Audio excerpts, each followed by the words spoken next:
My name is David J. Bauman, and my poem for today is called Pigeon Hawk.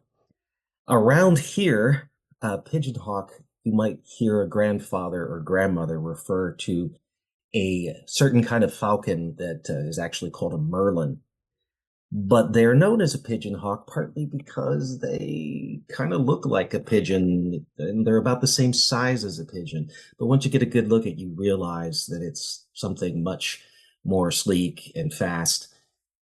And as a bird watcher, I kind of think pigeons get a bad rap. So I was a little down on myself when I wrote this poem, I guess, in the beginning. My youngest son goes bird watching with me a lot, and he and I were just taking a walk, as the poem says, and we saw something that stunned us for half a second. And then we both in unison just said, "Oh, that's a shame." And that's where the poem started. And as I started to explore where it wanted to go, to see what it was that the poem was trying to say, I got to thinking about, growing up myself, taking a long time to realize I was actually gay and the gender expectations, the gender norms. I didn't quite fit all of those, but I tried to, I tried to pretend until much later in life when I realized I didn't have to.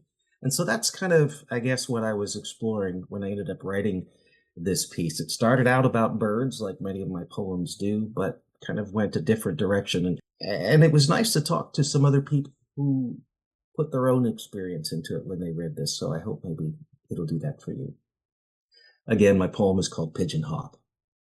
And the epigraph at the beginning is from Theodore Roethke, from his poem, The Kitty Cat Bird. Be sure that whatever you are is you. We walk together along the hill's crest.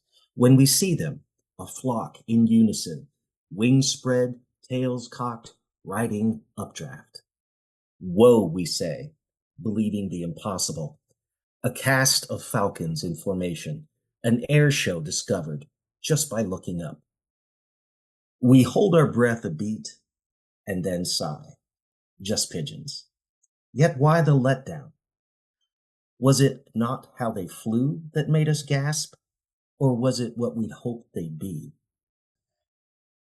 They pass over us again, the leader, Merlin dark, her frame commanding, her flight direct, a feathered bullet, potent with pent-up power. She snaps her wings, pinions slicing through air like scimitars. But her sisters don't shrink from her. They relax as she spreads her wings, comfortable as she lands and preens there on the wire where they've saved space for her. None coo with judgment or disdain. None are ruffled by her poise. Not one of them would think to say, "Get real. You're just a pigeon."